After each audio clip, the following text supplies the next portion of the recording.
Start में आपसे ही कर लेता हूँ।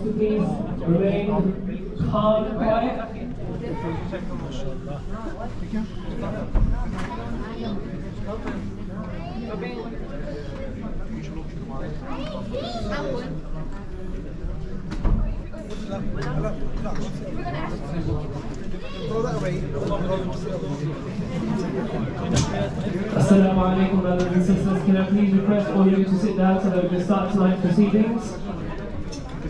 Can I request all elders to please stay quiet during the proceedings of our Q&A tonight? Assalamu alaikum, Sayyid. Please help us out to the mic, water, kawa, and I'll read this.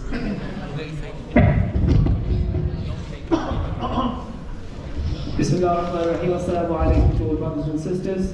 As you know, this is the last and final Q&A session of this series of Ramadan al-Kareem. I would wholeheartedly, on behalf of HYC, Brother Sayyid Al-Qishad, please come on stage and say a few words. Brother Muhammad wa ali Muhammad, salam.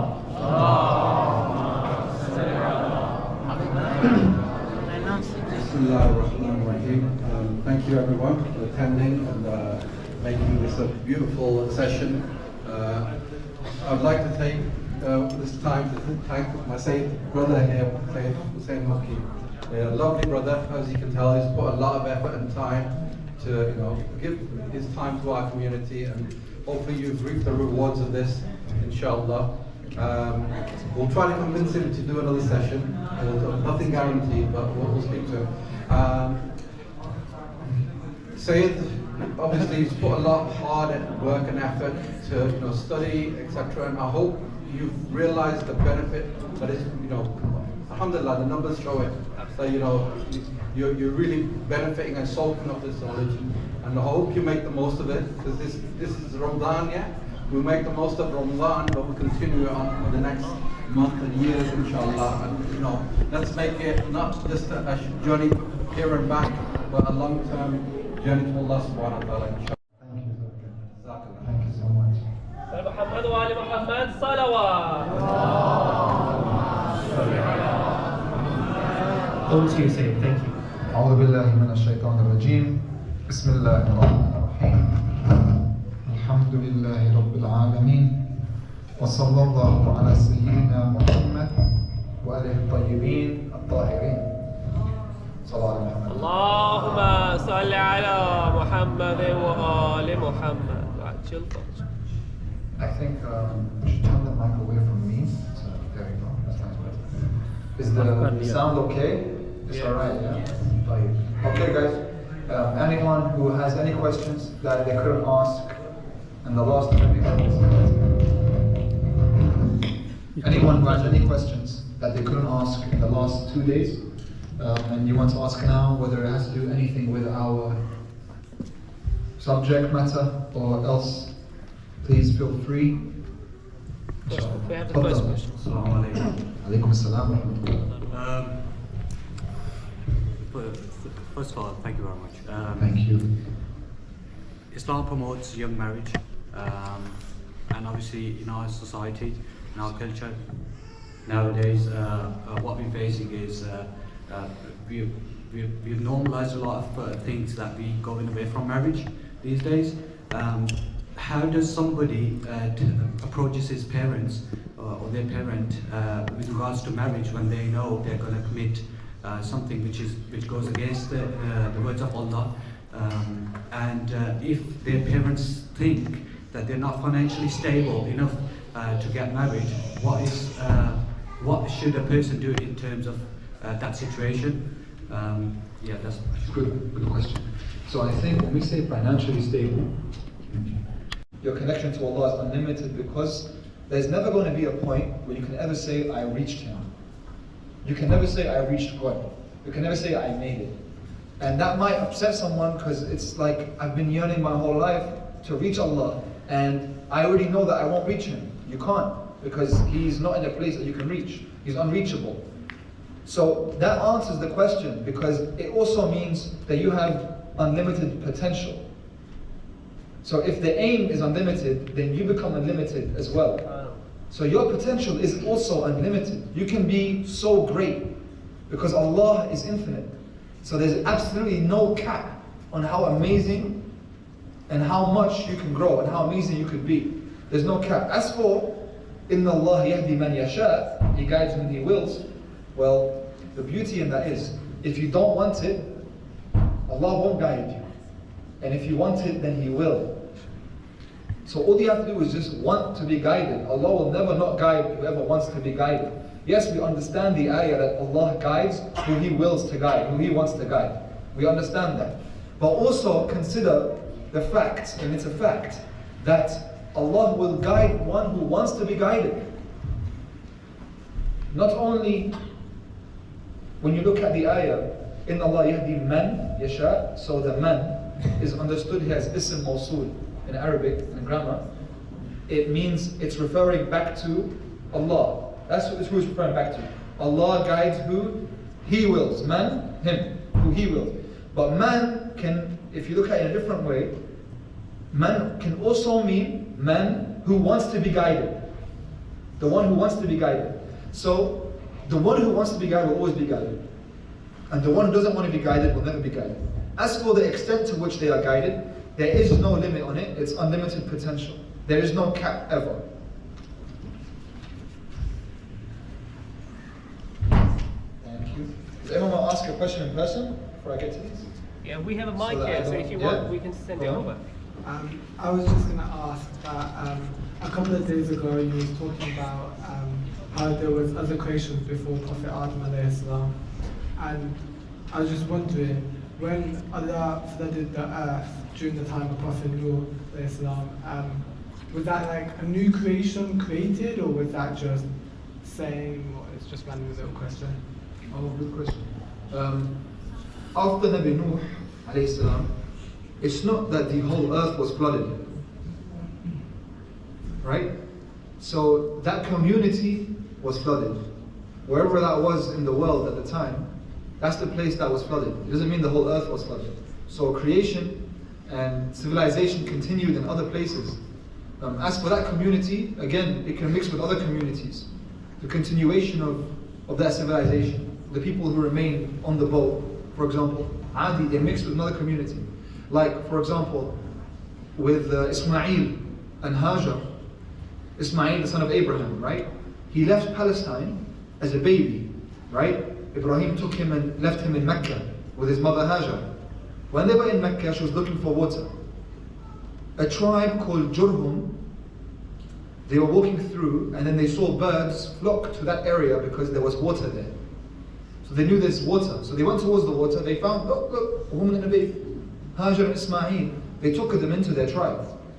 Hajar grew up in that tribe, Ismail grew up in that tribe. And then Ismail married from that tribe.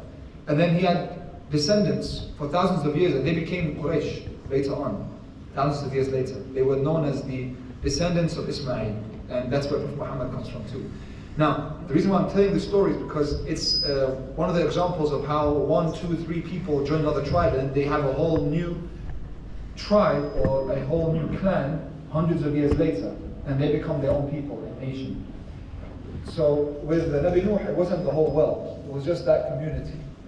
Yeah? Anyone else ask anything in person? Yeah, go on, mate. Assalamu Alaikum salam. So like smoking is like basically like it gives you lung cancer, doesn't it? Like bronchitis as well. So like it's basically harming you. So like Muslims do smoke, right? It's like some Muslims. So isn't it like haram, or do they follow Mujtahid? Or is it according to certain Muslims? So when it comes to smoking, it's a question that's been asked a lot before. Usually Maraja, or the scholars that tell you the fatwa if something's haram or halal, they don't usually mention a specific action. They tell you if something harms you, then it's haram. Whatever is proven to be harmful is haram. Okay? So if you consider smoking is harmful, then yeah, it's haram for you. If you consider it to be harmful, then you can't smoke it. Now the idea is, can't we say it's definitely harmful for everyone? so it's haram for everyone. Some marajah have done that. So Sayyid Muhammad Hussain Fadlallah actually says that smoking is haram. But most scholars don't say that. And they leave the understanding of if something is harmful or not to the specific person, to the individual. So, for example, for me, I believe it's harmful, so I don't go towards it. But then there's a limit as to how far things are harmful. So, for example, are burgers harmful? Will you stop eating burgers? Because you know, they may be harming your body or the ozone or whatever else there is, right? So, for smoking, it's kind of like in that area. Even though there's so much evidence to suggest that it's harmful, there's a lot of people that would say no, like my grandma. My grandma, she can barely speak though, but she swears to God. All of the non-smokers around her died and she's still there and she's still smoking. Right? She's like, this is nothing. So, you see, there's a lot of people that would say that, no, look, it didn't harm me. So we can't just go out and flat out say, look, it's haram. So you said, Hussain Fadlallah did that, but most scholars don't say that. But what I would say to you is, if you think something is harmful, in Islam, anything that's harmful, like harmful to an extent, not like hamburgers, not just hamburgers, beef burgers, right?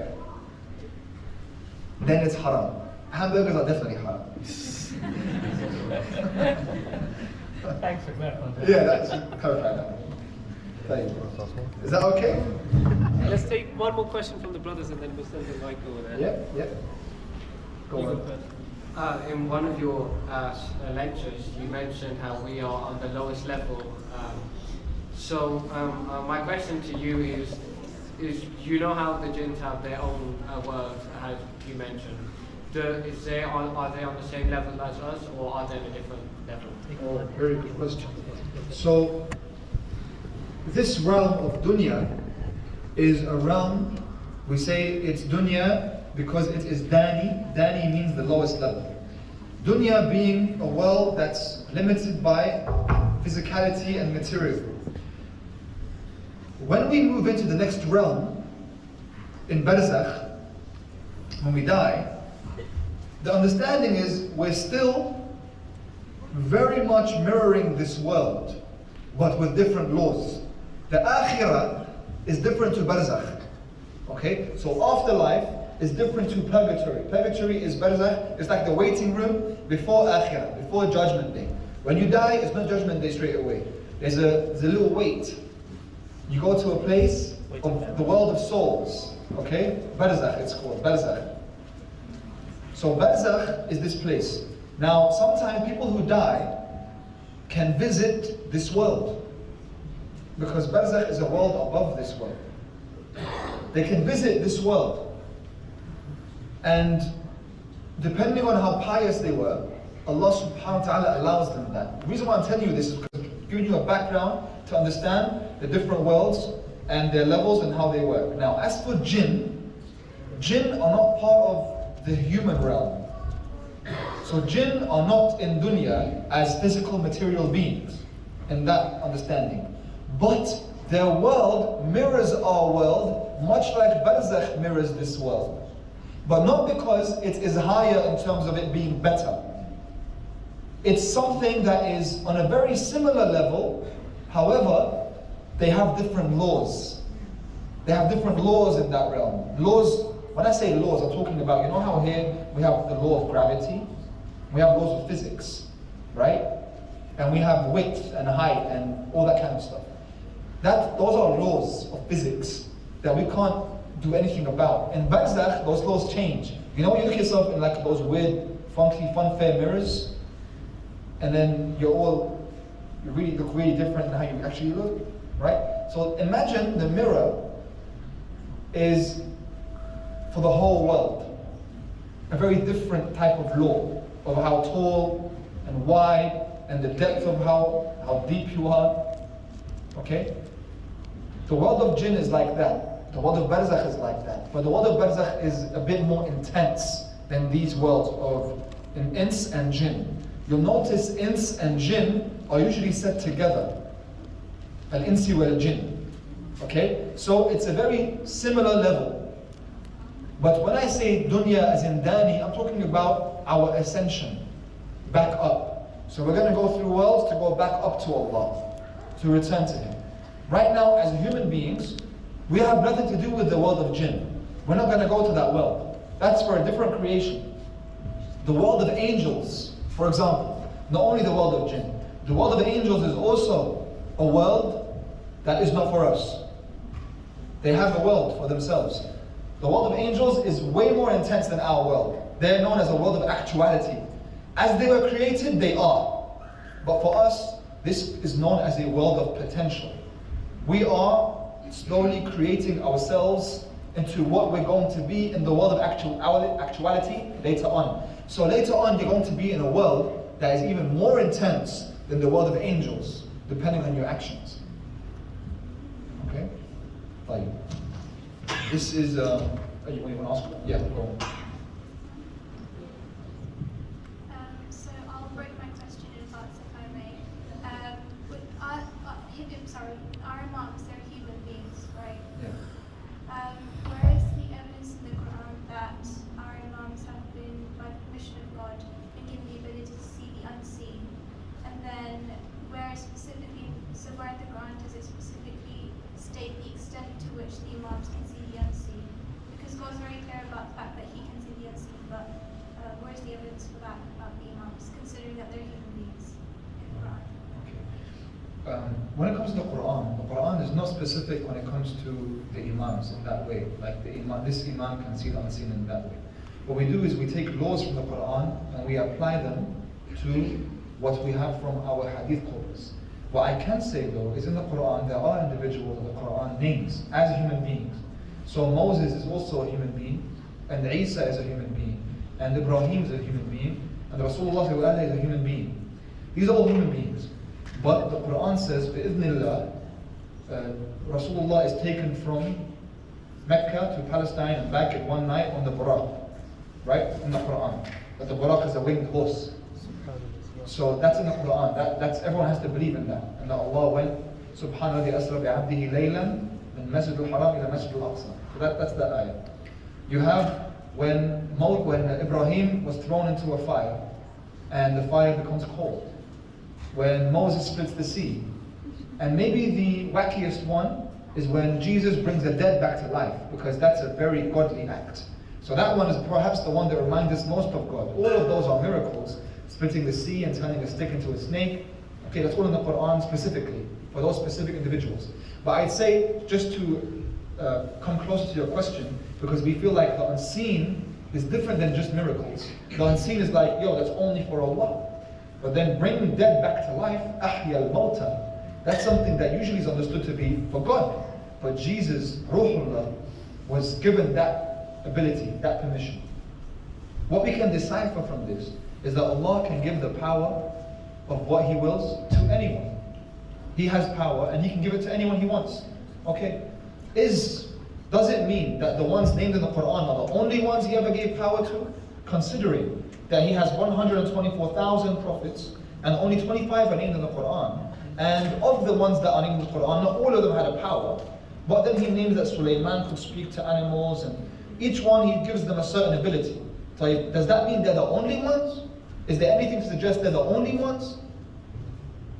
He didn't say it's only the ones that I mentioned. Later on, Prophet Muhammad teaches us many different prophets, and he himself can have knowledge of the unseen. Rasulullah can have knowledge of the unseen. He himself. But the Quran doesn't say that. And the Prophet several times would say about what was going to happen. Or even, let's say, Imam Mahdi. Imam Mahdi, which is accepted by Shia and Sunni. Can we say that's knowledge of the unseen? Because it hasn't happened yet. But the Prophet said, there's going to be someone of my descendants that's going to come end of time. He's going to fill this world with justice like it was for the tyranny. That's telling the future, in a general sense. The Prophet did that. So before I go to the Imams, let me just focus on Rasulullah. The Quran doesn't say Rasulullah had knowledge of the unseen. But the Quran says that Allah can give permission for anyone to have this power. The difference is that Allah is independent. He doesn't take power from anyone. His power is His infinitely. However, for His creation, Jesus you can only give the dead life with my permission. So that's a huge difference. People think that if Shia come and say the Imam had knowledge of the unseen, I'm not saying anything other than what the Prophet had. And because I believe that the Imams continue the light of the Prophet, they continue the gift of the Prophet, they themselves admit to this, by the way, and they can only see what Allah allows them to. It's not that they have independent power of Lawh al-Mahfuz. They don't have independent power of that. Allah can see every single leaf that falls from a tree. He knows of it. Now the debate between people was always this. It was never about the Imams having the ability to see the unseen. It was about, can they see the unseen always? So there's a difference of opinion about if they can always know what's about to happen, or it's when they want to know. As in when they check, then they can know. Or is it something that they always know? That's up for debate. But, for example, Karbala was prophesied to Imam Hussein from the very beginning. His father used to cry about it from the very beginning. When he reached Karbala, he said, I know this land, my father told me about this land. But isn't that unseen? Or that's like the future? That's part of the unseen. So if that's at least, let's just say that's all Allah showed them. That's still something that Allah showed them as knowledge of the unseen. The only debate that we can have is, to what extent are they given that ability? So you're basing that they can see the unseen based on hadith only? No. No, I based it on the Quran, primarily. You were saying that it's possible if God wills, but there isn't anything specific about the Imams having that power. In the Quran, no, there isn't. There isn't. So you take it from the hadith that the Imams could see the unseen. I take the possibility of it from the Quran, the possibility, directly, the possibility of it from the Quran directly, the possibility of it being. So first of all, we have to establish the possibility. Because if we don't establish a possibility, then there's no point having a discussion. So first of all, we establish the possibility, can this happen? And if we see in the Quran, Allah has given several different types of power, this permission to individuals, human beings. The reason why I say this is because your question was, if they're human beings. So I'm answering, human beings in the Quran receive power. So that's the first thing, as in, I have to establish the possibility of it first. Now that we answered that part of the question, that they're human beings, and that's okay, it doesn't have to be a barrier. Then we say, okay, how do I know that they had that? Because I can't just come up with that randomly. Right. So the same way that I know how to pray from the hadith. Because I really want to emphasize that the hadith is not something that's just extra. Hadith is what we base our whole religion around. Because the Quran is up for a lot of interpretation. And you interpret Quran through hadith. So for example, right now, if we only had Quran and no hadith, then everyone's doing their own thing. How do you pray? It's based on hadith. The Quran doesn't say Dhuhr and Asr. Doesn't say how to pray. Doesn't say 4 rak'ahs, 3 for Maghrib, 2 for Fajr. It just says pray. The principle. Then we see the teachings in the hadith from the sunnah of the Prophet. He says, you pray 5 times a day, and you pray this many rak'ahs, and when you pray, this is what you recite. Being inside dunya as historical figures. Same as shuhada. You know when we say that a shaheed, a martyr, is not actually dead? What does that mean? They're alive. So can I speak to them? There's a whole discussion around that, you know. And so it's the same for the imams. And they're not only martyrs, the imams. The imams are guides. But don't worry, it's not a Hindu thing, where they're all gods and we pray to them and they have everything is Tawheed, everything is Allah, everything is Allah is independent, and whatever can happen, whether you ultimately decide that this is true or not, it can only happen with His permission. You understand? So it's all back to God. Here there is a question on the opinion between Sunni and Shia marriages, if it's allowed. I think it's just it's good just to have a point on that. So when we come to Sunni and Shia, we had a discussion on the first night about unity and how important unity is and how we all have to stick together. However, when it comes to marriage, I would warn against it, because you're ultimately going to have to decide what path the children take, and they're going to take one path. Now, if you're not too serious about Shia, Sunni, you don't care too much, then yeah, it's not going to matter to you. But the children, they're going to choose a way. And if you care, then the child's going to be pretty confused when it comes to loving Fatima al-Zahra alayhi salam, or loving the person who oppressed her. So there's going to be something strange there for the child to find middle ground between. There is no middle ground between them. So that's something that I would actually advise against, unless the person didn't care too much about practicing as a Shia or Sunni. We take the next question and then the boys will have the mic. Where? Can you Hello. turn on Yes. the mic? Alaykum salam wa rahmatullah. Is it on now? Yeah. So my question is about the wasl. Firstly, what's the importance of this if Allah subhanahu wa ta'ala has established a relationship with mankind directly? And the ayah that I wanted to reference is in Surah Al-Baqarah, ayah 186, that said, I respond to those who call me, so let them respond to me. And Surah Al-Ma'idah, ayah 72, where it says, children of Israel, worship God, my Lord and your Lord.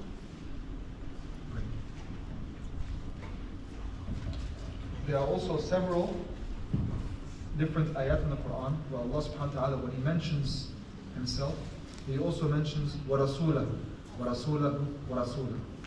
So He mentions Allah and His Messenger, Allah and His Messenger, Allah and His Messenger, and there are several different ayat where He says to respond to Him and to talk to Him.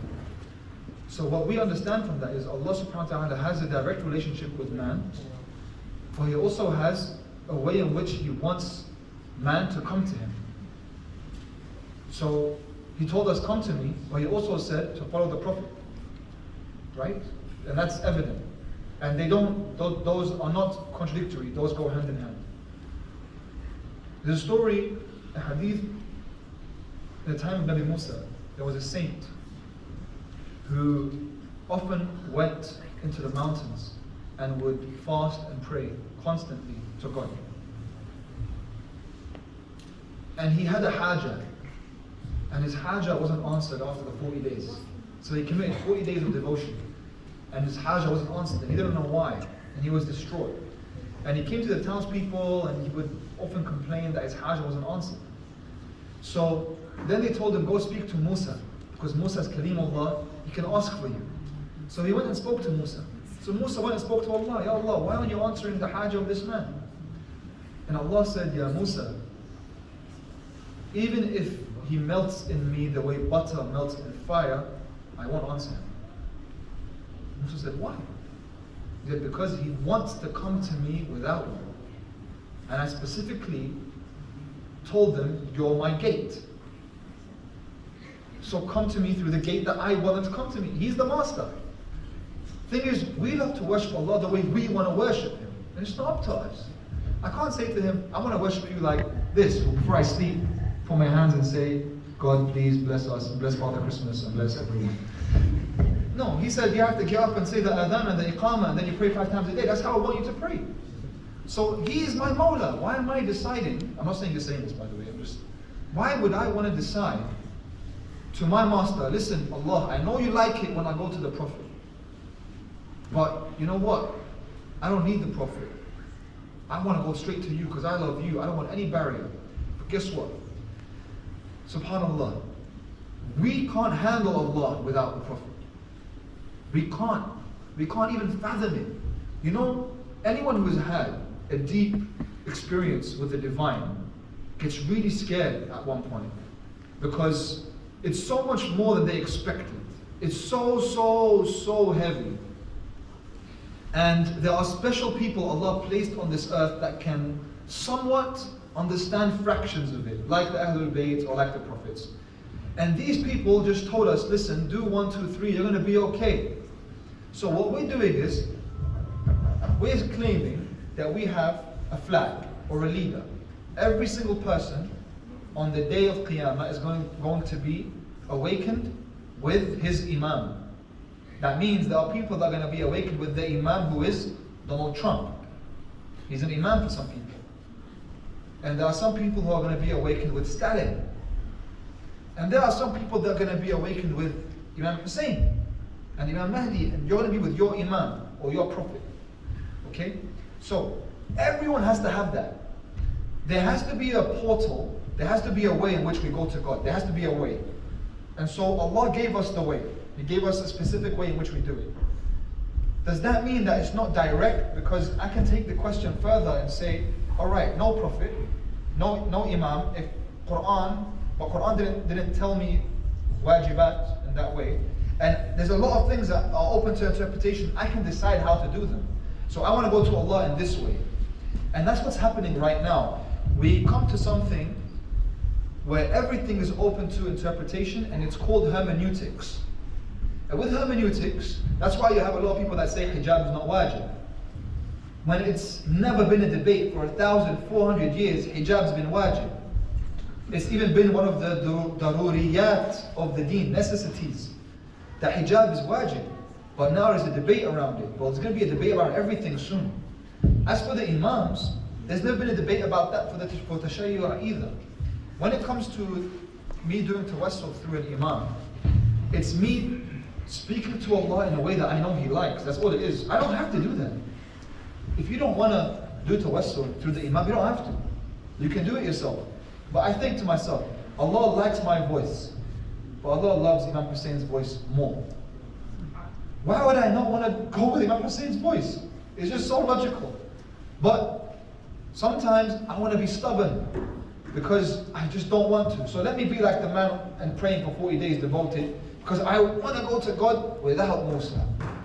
Right? And this is the reason why I'm giving a long answer is because there's a whole school of thought now coming to promote the idea that you don't need to do this and you're better off without it. Whereas they're taking away all the sanctity that you've had in this tradition for over 1,000 years. There's been a sanctity to this tradition, very sacred and mystical. And they're removing all of that mysticism from it to make it something just purely logical, and that I won't accept anything I don't understand, as if that makes me sound smarter. You are never meant to understand everything though. What you're supposed to understand, we'll understand. We're not going to treat you like a sheep and then just say things to you that you want to hear and tell you, listen, do this and do that and it's done. Never. Our path is a path of questioning. Imam Sadiq said, "Miftahul ilm as-su'al." If you want to receive knowledge, ask. There's nothing you shouldn't ask. Ask bloody everything. Ask everything. Never feel shy of asking any question. But if you don't understand it, it doesn't make it wrong. Yeah, and that's the problem with it. We have a culture right now. If I don't understand it, it means it's not true. No. If I don't understand it, khair. Let me take a step back. Inshallah, one day I'll understand it. There was a kid the other day, I was in a school, the madrasa, and I gave a talk, and the kids liked me. So the kid thought he'd give me a chance, because he's been given sheikhs a chance, but he gave up recently. So his teacher came and said, he has a question. He told me, listen, sheikh, I'll be honest. I asked every sheikh, no one can answer me this. I probably think you don't know the answer. But I liked you, so I'm going to give you a chance to answer me. But I know that you don't have the answer. I said, okay, Habibi, try me. He said, listen, if Allah created everything, who created Allah? You know, he's just proper, like, there's no way I'm going to know this. I go, oh, okay. I said, listen, I sat down, and then I gave him one of the hardest answers that I know. With all the maddest words and biggest vocabulary, and he's like, and I say, you don't know this one? He goes, no, I never heard that. I'm like, oh, okay, I thought you know this one. Okay, I move on to the next argument. So I say, I start saying wajib al-wujud and the necessary existent. He's in year 7, and he's like, you don't know about this one? I said, I don't know this one. I go, okay, man, all right, tell me then. I've been, all right. So I started dumbing it down, and then I said, bro, you're just not understanding me. I know the answer, but you're not on the level to understand it, because I have to humble him. So then he's sitting there, and he's like, oh. I'm like, bro, what year are you in? Year 7. Like, I'm going to give you year 11 GCSE right now, maths, can you do it? He goes, no, I can't do it. I'm like, okay, because you're not on the level yet. I said, that's true. So I said, all right. Then I dumbed it down. I said the dominoes and who flicked the first domino and all that stuff. He's like, right? Which is not. So I know what answer to give him first, but I didn't want to do that. I had to make him humble first. So I said, listen, bro, just because you don't understand something doesn't mean the sheikh doesn't know the answer. Maybe some sheikhs don't know the answer, that's true, we don't know everything. But sometimes you don't understand. You should say, maybe one day I'll understand. If I don't get this hadith right now, does it make it fake? If I don't get this concept right now, I don't say it's wrong straight away. Maybe one day I'll understand. I'm not going to say I believe in it. Let me take a step back. Let me talk to people. Let me consider it. But you will never attain knowledge if you're not humble about it. The beauty of having Prophet Muhammad is humility. You have someone there that's in front of you always. There's a food chain. And the same with the Ahlul Bayt. And when that's not there, a lot of the people had a problem with Islam because it was under Muhammad sallallahu alaihi wasallam. Yeah? If you told them Allah alone, they're like, cool. Just like we're worshipping Hubal and Lat wal Uzza, those were the gods of the time, that's what they were called, then I worship Allah and it'll be alright. I should do what I want to do with him. But when the Prophet Muhammad is there, he's saying, no, Allah likes this. He doesn't like this. He's like, who are you to tell me what Allah likes? Well, I'm his messenger. Same thing. Same thing. So I'm just worried that a lot of us, you know, that's why I open-ended this question. I'm sorry the answer is so long. I'm worried we've got a lot of questions. So Sayyid, how much time do we have left? Inshallah khair, I'll do my best. Sure? Yeah. Okay. 15 minutes. Whilst you're reading through the rest of the questions, I just wanted to announce that Bain, brothers and sisters across the Birmingham Abbas Youth Network are presenting Sayyid Makki tomorrow evening for a program called Love and Chivalry. It starts at 10 p.m. In the Transition Building, so it's open to everyone. It's free for 16 to 30-year-olds. Yeah, so more than welcome to join. So just I'll let you know about that as well. Yeah. Assalamu alaikum. My question is that what is it like for you being a scholar? What's it like? Yeah. In what way? What do you do day to day? Yeah, what do you do day to day? Oh. I thought you meant what's the view like from up there? What do I do day to day? So my daily life activity. So I live with my wife over there. She's been with me the last 5 years. We live in Lebanon, in the village. I wake up in the morning, we pray Fajr, always pray Fajr. Then I go to Hawza in the morning. I start at 7 a.m. I've been doing this for 10 years. And it never ends. My teacher's been doing it for 30 years, still going to Hawza. 7 to, depending on how many classes you take, usually you take 4 classes, so you finish at 11. So that's 1 hour each class.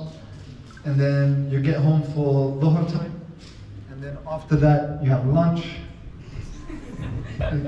This is my actual schedule. Then after that, you study a bit of what you did in the morning. So let's say you had 4 hours of studies. You should give each class another hour of your studies. So then that would mean you need another 4 hours of studying. When I first started, my teacher, he made me sign a contract that I'd have to study 11 hours a day. And that was the standard minimum. And it was between me and Imam Mahdi. So, you know, if I didn't do it right, he doesn't know, but you know. And I remember one time I'd get like 9 hours or 10 hours, and I'd have to go and tell him, like, there was an hour I didn't get today, or 2 hours. Because, you know, we don't have anything else. All we're doing is studying. And then he told me I have to do qada of that 1 hour. He's like, yo, you have to redo that tomorrow. You go 12 hours tomorrow then. Right? So I would include everything in that 11 hours. So me, if I was to memorize Quran, that would be part of the 11 hours. If I was to teach someone, it would be part of the 11 hours. But then some days, it became 13, 14, 15 hours, very, without much effort, because that was all you needed, you know? You get really used to it in that way. And then yeah, the gym, go to the gym, you know, and then probably see a friend. And that's pretty much it. It was very calm village life. You know, I prepare for Muharram and Shahr Ramadan. Every few months I come out to visit beautiful people like you, and I meet all these lovely faces, and then we have this time, and then I go back to my village life. It's not exactly Vegas, but you know, it's okay, it's nice. Is this the business plan you presented to your father? The business plan? Oh, my father will love. That's a different story. So just a quick one, because 2 questions came like this. They said, what is Tabut al-Sakina? And what's inside it, and the significance of it. So guys, listen, this is actually something interesting, because this is not part of any hadith per se. It's very cultural. So, for example, part of Lebanese culture, we don't have that. We don't have something called Tabut Sakina, right? So every culture shows azad in their own way. Every culture expresses themselves in a different way. And sometimes it's really beautiful, and sometimes it's not understood by a lot of people. But I would say it's what it's supposed to represent, the significance of it for someone who's, I'd say, an outsider. Then I would see it as her small body. You know, this is after she had passed away, after seeing the head of her father in the dungeon. Then there's always like a grave for her followers, for the followers of her father to remember her misery. Yes, you want to say something about that? It's just that I didn't ask this question, but I think they're referring to, is it the tabut that has the chest with all the... That's Moses. Oh, okay, that's what it is? Yeah, Suleiman. I might be wrong. Ah, okay. So ultimately, it's a cultural thing, right? So it would be understood more by someone from that culture. But I don't have any experience with it personally, and it happens in loads of different places. So, for example, Dul Janah, a horse coming in to represent Dul Janah on the Ashur, Arabs don't do that, right? So then you have all different ways in which people remember the tragedy of Karbala. They know when you say what the one's going to come, they will have the religious stick and all those basically prophets' belongings are in that chest. Okay. What I would say is, the most I know is it's not part of the tradition. What I can tell you is if something is part of it or not, right? So for example, you know the ideas that Qasim is going to be married, and then we sometimes, I don't know if you guys do that, but in Arabian culture, on the 6th night, they get like a little zaffa out as if there was going to be a marriage, right? And there's nothing in tradition about that. So if people want to express themselves like that, that's fine, I respect that, but it's not part of the tradition. So the barakat of it is not actually part of the tradition. So it's really important that we know what's actually part of the tradition and what's not part of the tradition. When I say tradition, I'm not talking about, you know, your parents telling their children. Tradition means the Islamic tradition, narrations, the traditions of the Ahlul Bayt. So if something is not from traditions of the Ahlul Bayt, it's important to know that it's not, because it's actually really wrong to do something and think Ahlul Bayt said that. So Ahlul Bayt didn't say about Tabut Sakina. If you want to do that, I respect it, you know, but it's not part of Ahlul Bayt Sunnah. That's all. We have a question here. Yeah. Just asking, are tattoos haram? Because some Muslims say they are, and some Muslims say they are. So tattoos, according to the Shia scholars, are not haram. According to Sunni scholars, they are haram.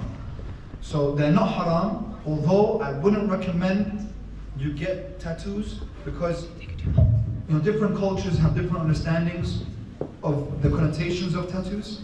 But I would say usually it's going to be a negative connotation. And I'll tell you, bro, I think tattoos are pretty cool myself, right? So if you're gonna get one, just get one where someone doesn't see it very often, right? If you're gonna get one, don't make it so obvious, because you're gonna give yourself a reputation that is. Listen, I've got tattoos here, yeah, just so you know. Okay, I've got this when I was a kid, and now I always wear long sleeve, because as soon as I do this, everyone's like, and I don't want that to happen to you. So as someone, I don't want to be a hypocrite.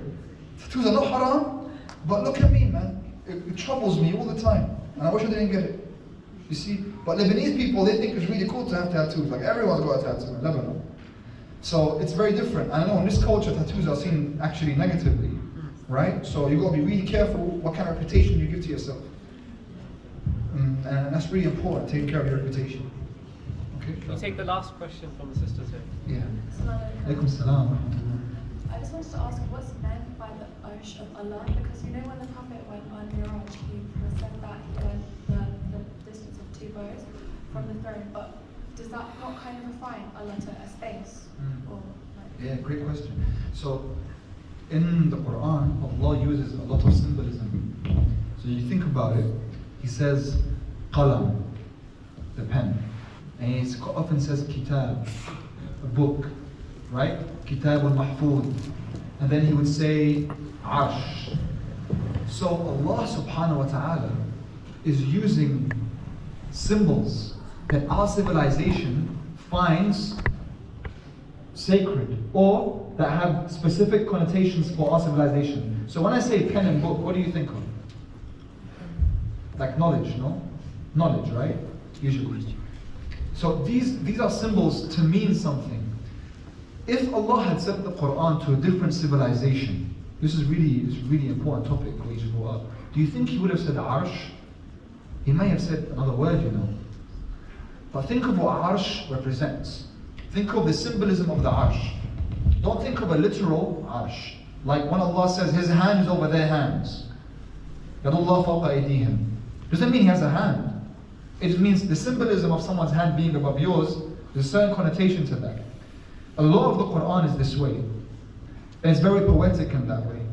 The Arsh of Allah is understood to basically mean, if, God forbid, if there was a physical being, a king, where is the king's platform and pedestal? It's a throne. So Allah uses the understanding of human beings when we have a throne, that's where the king sits. When Allah subhanahu wa ta'ala speaks to us, He speaks to us in this context because of us, not because of Him. So He's not isolating Himself into a place or limiting Himself into a place. He's giving us understanding that we understand because we think of everything in terms of time and place. Now, right now, I can start to have a discussion with you based on no time and no place. It's going to be really hard though for us to understand it, but we'll get there. But because we're so used to time and place, it's context for us. As soon as we think that something isn't there at a certain place and a certain time, it really flabbergasts us. So Allah subhanahu wa ta'ala isn't in a place. But if we want to understand Ma'raj, the way I would recommend you to understand it is understand it in terms of states. Imagine the state of the Prophet, a state, an inner state, right? I'm not saying that it was a dream, but it definitely wasn't a physical experience. He didn't go out into space. It was a state. He reached the highest state that one could reach in connection to Allah subhanahu wa ta'ala through a vision or through whatever else that happened to him. And he literally went to that place immaterially, whether it's astral projection or it's whatever else it is. And then when he reached the throne, it was in a place or a state called Sidrat al-Muntaha. Okay, so it's nice how the throne is contextualized in a place for us. So the throne is in a place, contextually, for us. It's not actually in a physical place. Think of it in a state, the state of Sidrat al-Muntaha. Sidrat al-Muntaha is that place where the throne of Allah was, that Rasulullah was so close to. Basically meaning, Allah was so close to the Prophet, rather the Prophet was so close to Allah subhanahu wa ta'ala, so close in a state that he was 2 bows length or less to the throne of Allah. Okay? We understand through symbolism and language. So understand it as symbolism. But the throne of Allah is an actual real thing, just not like a throne of a king. It represents something that's real. It's a real thing. It's not just imagery for the human being. But it's said in a way, explained in a way, through symbolism that the civilization of the son of Adam understands. For example, when you go into some caves from before the Ice Age, you see they have